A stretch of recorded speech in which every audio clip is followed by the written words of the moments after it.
સુરતના જીમમાં થતી અસામાજિક પ્રવૃત્તિઓ અટકાવવા અને મહિલાઓ તથા યુવતીઓને ફસાવાના કરાતા કાવતરાઓ અટકાવવા સુરત એસઓજીની ટીમ મેદાને આવી ગઈ છે અને સુરતના રાંદેર, અડાજણ, પાલ, વેસુ તેમજ પીપલોદ વિસ્તારના જીમ સંચાલકો સાથે ટ્રેનરોને બોલાવી મીટિંગ કરી સ્પષ્ટ ભાષામાં તેઓને સમજાવવામાં આવ્યા હતા. સુરતમાં અનેક વખત જીમમાં યુવતીઓને મહિલાઓને ફસાવાના ષડયંત્ર સામે આવી ચૂક્યા છે, ત્યારે સુરત પોલીસ પહેલાથી જ એક્ટિવ હોય તેમ લાગી છે. સુરત પોલીસ તેમાં પણ ખાસ કરીને સુરતના સ્પેશિયલ ઓપરેશન ગ્રુપ એટલે કે એસઓજીની ટીમ ડીસીપી રાજદીપસિંહ નકુમના માર્ગદર્શન હેઠળ જીમ સંચાલકો અને ટ્રેનરો સામે લાલ લાંક કરી રહી છે.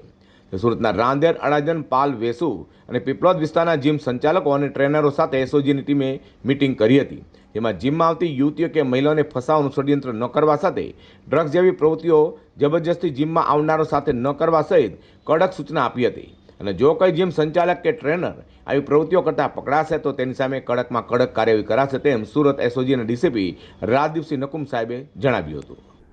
વેસુ, પીપલોદ, રાંદેર, અડાજણ, પાલ આ બધા એરિયાના જે જીમ સંચાલકો હતા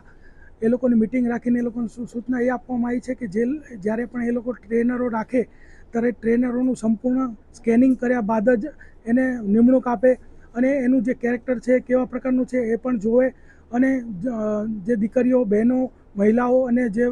પરણિત સ્ત્રીઓ જે જીમમાં આવતા હોય તો એમની સાથે કોઈ મેસેજની આપલે ન કરે કે પછી એની સાથે કોઈ આગળ સંબંધો બનાવવા માટે પ્રયત્ન ન કરે અને જો આ લોકો આવું કોઈ પણ કૃત્ય કરવા માટે મથશે તો પોલીસ એમને કોઈ પણ રીતે છોડશે નહીં, એવું clear cut, crystal clear, loud and clear message એ લોકોને આપી દેવામાં આવેલો છે.